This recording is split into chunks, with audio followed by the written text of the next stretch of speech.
ल बुढी सुरु गरौँ खै बुढी सुतिसक्नु भएको थियो होइन अहिले बिरयानी दम हान्न लगाएको थिएँ म अनि त्यहाँ चाहिँ बुढी निदाइसक्नु भएको थियो उठेर निदकै जोसमा अहिले बिरयानी हाल्नु लाग्नु भएको छ ल बुढी कस्तो भयो हेरौँ त गाइस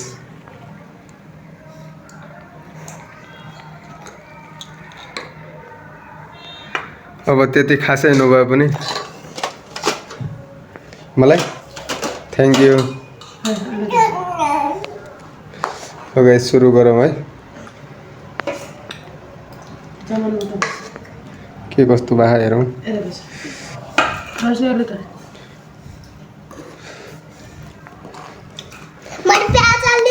कस्तो भयो मनको बिरयानी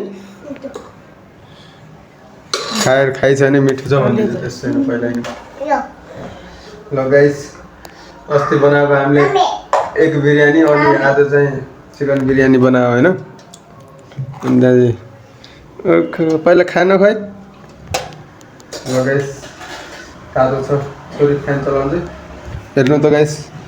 सेम होटलको जस्तै हो कि अगर घरमा पनि बनाउनु जाने भनेपछि होइन एकदम मस्त थोरै सामान हजुर चला त थोरै के सामानहरू ल्याएर घरमा बनाएपछि बस पेट पनि टन्नै भरिने भयो गाइस होइन अब यो यत्रो बिरयानी चाहिँ होटलबाट अब यत्रो बिरयानी होटलबाट ल्यायो भने कतिको हुन्थ्यो भन्नु त गाइस हेर्नुहोस् छोरो उता बसिसक्यो छिटो खा सोच्नुलाई हार्ड के हो त भनेर ल गाइस फर्स्ट बाइट बनाएँ हजुरको लागि है हेर्नुहोस् कस्तो भयो हेरौँ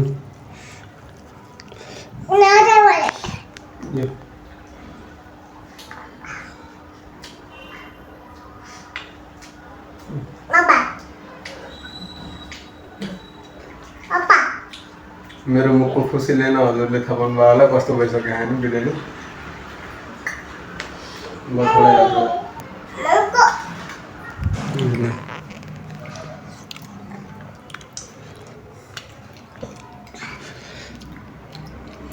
खतरनाक भइदियो कि बिरयानी त यस्तै बनाएर खानुहोस् गाइस होइन चाहिँ युट्युबहरूमा रेसिपी हेर्नु होला धेरै गाह्रो पनि केही हुन्न बनाउनको लागि होटलमा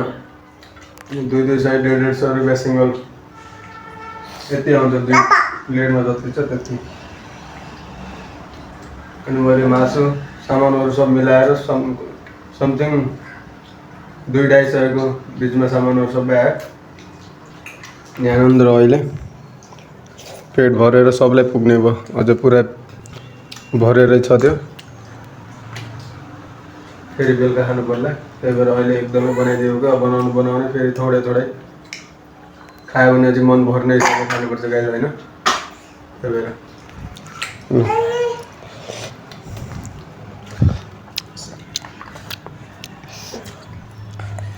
बाई गाइस